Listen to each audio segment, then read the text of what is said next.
Giriya Summer Sale. Buy any AC and get free 2 nights, 3 days holiday package. இப்போ இந்த convoy வாகனங்கள் முதலமைச்சர் அந்தஸ்தில் வழங்கக்கூடிய கான்வாய் வாகனங்கள் மீண்டும் நீலாங்கரை இல்லத்துக்கு முதலமைச்சர் விஜயின் நீலாங்கரை இல்லத்துக்கு வந்திருக்கிறது. நம்ம முதலமைச்சர் ஆகும் விஜய்னு போடுறோம். அவர் ஏற்கனவே தமிழ்நாட்டு அரசின் முதலமைச்சர் அப்படிங்கிற டெக்னிக்காலிட்டியை உள்வாங்கி போகணும்னு நினைக்கிறேன். ஏனென்றால் ஆளுநர் எப்போ அவர்கிட்ட அந்த அப்பாயின்மெண்ட் ஆர்டர் கொடுத்தாலும் அந்த தருணத்திலே அவர் தமிழ்நாட்டு அரசின் முதலமைச்சராக வந்து விட்டார். There is only a formality of oath taking அப்படிங்கிறத நம்ம சேர்த்து பார்க்கணும். முதலமைச்சர் ஆகும் விஜய் அல்ல, முதலமைச்சர் ஆன விஜய் அப்படிங்கிறத பார்க்கின்றோம். ஆனால் அவர் முதலமைச்சர் ஆறதுக்கு முன்னாடியே இந்த கான்வாய் வாகனங்கள்லாம் திங்கட்கிழமை காலையே வந்து அதுக்கு பிறகு செவ்வாய்க்கிழமை புதன்கிழமை வாக்கில் அது வித்ரா ஆகி ஆளுநர் டிஜிபிட்ட எந்த அடிப்படையில் எங்கே கொடுத்தீங்க அவருக்கு கான்வாய் அப்படின்னு கேட்க இப்படி நிறைய குழப்பங்களை பார்த்தோம். இந்த குழப்பமெல்லாம் நேற்றே தீர்ந்து போன நிலையில் கொஞ்சம் காஷியஸாக இருந்து இன்னைக்கு தான் மீண்டும் அந்த கான்வாய்கள் முதலமைச்சர் அந்தஸ்தில் இருக்கிறவங்களுக்கு கொடுக்கப்படக்கூடிய ஜாமர்கள் நிறைந்த கான்வாய்கள் மீண்டும் திரு விஜய் அவர்களுடைய இல்லத்துக்கு வந்திருக்கக்கூடிய காட்சிகளை நம்ம திரையில பார்க்கின்றோம். இந்த கருப்பு நிற கான்வாய் வாகனங்கள் முதலமைச்சருடைய வாகனத்துக்கு முன்பும் பின்பும் போகக்கூடிய பைலட் வெஹிக்கிள்ஸ் கான்வாய் வாகனங்கள் மீண்டும் திரு விஜய் அவர்களுடைய இல்லத்துக்கு வந்திருக்கிறத பார்க்கின்றோம். ஒரு இயல்பான சிச்சுவேஷனில் ஆட்சி மாறும்பொழுது காட்சி மாறும்போது கான்வாய் மாறும்பொழுது அது இயல்பாக தான் பார்க்கப்படும். திரு எடப்பாடி பழனிசாமி அவர்கள்டேருந்து திரு ஸ்டாலின் அவர்களுக்கு, கருணாநிதி அவர்கள்டேருந்து செல்வி ஜெயலலிதா அவர்களுக்கு வைசி வர்சா இந்த டிரான்சிஷன்லாம் கவனிக்கப்படாமையே நடக்கும். ஆனால் ஒரு அசாதாரணமான சூழல் உருவாகி இருப்பதனால இந்த சின்ன சின்ன நிகழ்வுகளும் அதில் இருக்கக்கூடிய திருப்பங்களும் அதில் கேள்விகளும் விளக்கங்களும் அப்படின்னு இவையெல்லாம் பெரிய விஷயங்களாக மாறி இருக்கிறத பார்க்கின்றோம். திங்கட்கிழமை திரு விஜய் இல்லத்துக்கு வந்த கான்வாய் 2 நாட்களில் வித்ரா ஆனது. திரு விஜய் அவர்களே கோரினார் என்று சொல்லப்பட்டது. இல்லை எனக்கு வேண்டாம், பாதுகாப்பெல்லாம் உறுதியான அப்புறம் கொடுங்க அப்படின்னு கோரப்பட்டதுங்கிறத பார்த்தோம். ஒரு மெட்டல் டிடெக்டரை வழக்கமாக சீஃப் மினிஸ்டர்ஸ் வீட்டில் இருக்கக்கூடிய மெட்டல் டிடெக்டரை திங்கக்கிழமை வச்சாங்க, செவ்வாய்க்கிழமையோ புதன்கிழமையோ அதை வண்டியில் தூக்கிட்டு போனாங்க. காரணம் ஆளுநர் கேட்டார்னு சொல்லப்படுது. எப்படிங்க கொடுத்தீங்க, நான் தான் அவர் அப்பாயிண்டே பண்ணலையேங்க, எப்படிங்க கொடுத்தீங்கன்னு ஆளுநர் டிஜிபியை கூப்பிட்டு கேட்டிருக்கிறார். ஆனால் அந்த ஆம்பிக்விட்டியெல்லாம் இப்போ முடிவடைந்து இருக்கக்கூடிய நிலையில் he has already been appointed the chief minister of Tamil Nadu. நம்ம செய்தி போடுறவங்களும் உள்வாங்கிக்கணும், பார்க்கிறவங்களும் உள்வாங்கிக்கணும். தமிழ்நாட்டு அரசுடைய தற்போதைய முதலமைச்சர் திரு விஜய் 10 மணிக்கு காத்திருக்கணுங்கிற அவசியம் இல்லை. ஆளுநர் ஏற்கனவே அவர் அப்பாயிண்ட் பண்ணிட்டார் அப்படிங்கிறத நம்ம உள்வாங்கிக்கணும். ஸோ அதனால் அவர் முதலமைச்சர் அந்தஸ்தை ஏற்கனவே பெற்றுவிட்டார். தமிழ்நாட்டு அரசுடைய முதலமைச்சர் திரு விஜய் அப்படிங்கிற அளவில் அவருடைய இல்லத்துக்கு கான்வாய் வாகனங்கள் வந்திருக்கிறத பார்க்கின்றோம். பின்னாடி மெட்டல் டிடெக்டரும் வந்துட்டு இருக்கா சாலமன். ஓகே, இப்போ நம்ம பார்க்கிறோம். I'm sorry to interject Solomon. இப்போ நம்ம பார்க்கின்றோம் கவர்மெண்ட்டோடைய செக்யூரிட்டி ஆஃபீஸர்ஸ், திரு விஜயோடைய பிரைவேட் செக்யூரிட்டி ஆஃபீஸர்ஸ். இந்த முகம்லாம் நமக்கு ரொம்ப பழக்கமான முகம்.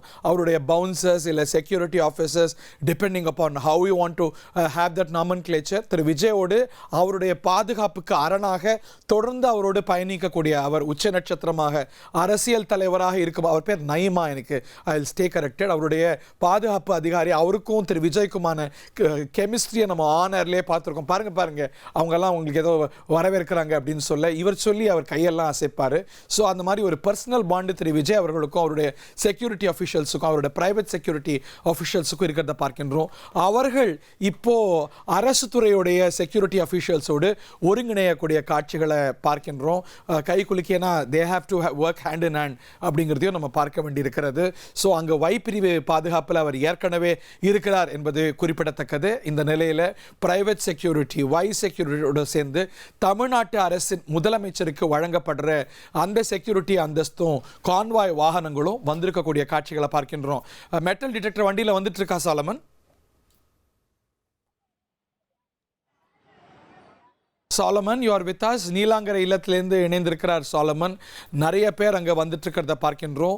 ஒரு முதலமைச்சருடைய வீட்டில் அவருடைய வளாகத்தில் கேம்ப் ஆஃபீஸில் நம்ம பார்க்கக்கூடிய காட்சிகள் எல்லாம் நம்ம இப்போ திரையில் முதலமைச்சர் விஜய் வீட்டு முன்பாக நம்ம பார்க்கின்றோம். இப்போ நம்ம இது திரு விஜயோடைய இல்லம் என்று சொல்வதை விட இந்த இல்லத்துடைய அஃபிஷியல் நாமன்கிளேச்சர் என்ன அப்படின்னா திரு விஜயோடைய கேம்ப் ஆஃபீஸ். முதலமைச்சர் இருக்கக்கூடிய அலுவலகம் இடம்தான் அலுவலகம். அவர் வந்து வீட்டில் இருந்தால் அதன் பேர் அவருடைய இல்லம் இல்லை, ரெசிடென்ஸ் இல்லை. It is called the camp office. ஏனென்றால் முதலமைச்சர் எங்கேருந்து செயல்படுறாரோ அவர் வீட்டில் இருந்தாலும் அது கேம்ப் ஆஃபீஸ், அது வீடு என்று அறிவிக்கப்படாது. இப்போ அஃபீஷியல்ஸ்லாம் பேசும்போது நான் சிஎம்மோட ரெசிடென்ஸுக்கு வரேன்னு சொல்ல மாட்டாங்க, சிஎம் ரெசிடென்ஸுக்கு வாங்கன்னு சொல்ல மாட்டாங்க, கேம்ப் ஆஃபீஸுக்கு வந்துருங்க, கேம்ப் ஆஃபீஸுக்கு வாங்கன்னு தான் சொல்லுவாங்க. அவர் கேம்ப் ஆஃபீஸுக்கு போகிறாருன்னு சொல்லுவாங்க. இந்த நீலாங்கரை இல்லத்துடைய ஒஃபிஷியல் நாமன்க்ளேச்சர் இது எப்படி அழைக்கப்பட வேண்டும் என்றால் இது சீஃப் மினிஸ்டர்ஸ் கேம்ப் ஆஃபீஸ். முதலமைச்சருடைய நீலாங்கரை கேம்ப் ஆஃபீஸில் இப்போ அதிகாரிகள்லாம் பாதுகாப்பு வளையங்களை ஏற்படுத்தி வரக்கூடிய காட்சிகளை நம்ம திரையில் பார்க்கின்றோம். சாலமன், இங்கே வாக்கிங் போகிறவங்க மட்டும்தான் அனுமதிக்கப்படுறாங்க. வழக்கமாக அங்கே கூடியிருக்கக்கூடிய தமிழக வெற்றி கழக தொண்டர்களை, ஆதரவாளர்களை பார்க்க முடியல.